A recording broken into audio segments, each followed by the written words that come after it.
પાટણ ગુજરાતનું પુરાતન શહેર અને એનું જગવિખ્યાત પટોળું હંમેશા આકર્ષણના કેન્દ્ર રહ્યા. આખી દુનિયામાં અમારું એક જ પરિવાર છે જે આ પરંપરાગત ડબલ ઇકત પટોળા બનાવે છે. અમારા આખા પરિવારના બધા સભ્યો 1 વર્ષનો સમય ખર્ચી નાખે ને ત્યારે એક પટોળું બને. એમાં અમે અમારા શ્વાસ, અમારી લાગણીઓ ઓળીએ છીએ. દેશ અને દુનિયાના લોકો સામે ચાલીને અમને મળવા અહીં સુધી આવે છે. એવી કોઈ સરકાર નથી કે જેણે અમારું સન્માન ન કર્યું. 900 વર્ષના પટોળાનો અમે છેલ્લો તાર છે. આ મારો દીકરો હેમ કે ઇન્ડિયાની રો ટેલેન્ટ માટે જર્મન ઇન્સ્ટિટ્યૂટ ઓફ રોબોટિક્સ એ લોકોએ કેમ્પસ ઊભું કરી રહ્યા છે. મને લાગે છે કે તારે ત્યાં જવું છે. અમદાવાદની કોલેજમાંથી ફેલોશિપની ઓફર.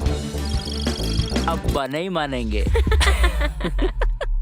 કરિયાણાની દુકાન નથી તારા બાપાની. હું પણ બની શક્યો હોત ફિઝિક્સનો પ્રોફેસર. પણ આ 900 વર્ષ જૂનો પટોળાનો વારસો જાળવવાની આપણી જવાબદારી છે.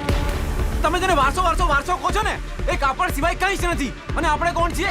એ કાપડ વણવાવાળા વણકર, અને એ પણ આઉટડેટેડ. હું તને આ વારસાના બદલામાં જો બધું ગુમાવવાનું જ હોય ને તો મને નથી જોઈતો તમારો વારસો. ગુમાવવું પડે તો ગુમાવવું પડે, ભલે. પણ તારે કરવું તો આજ નહીં કરીશ. આજ પછી હું પટોળું નહીં બનાવીશ. મને અમદાવાદમાં ફેલોશિપ મળી છે ને ત્યાં જઈને ભણીશ.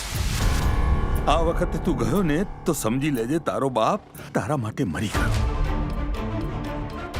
પણ મારે જવું જ પડશે. આપણા માટે, આપણા પરિવાર માટે. તારે શું બનવું છે? અહીં નજીકમાં રહીને જે કરવું એ કર ને.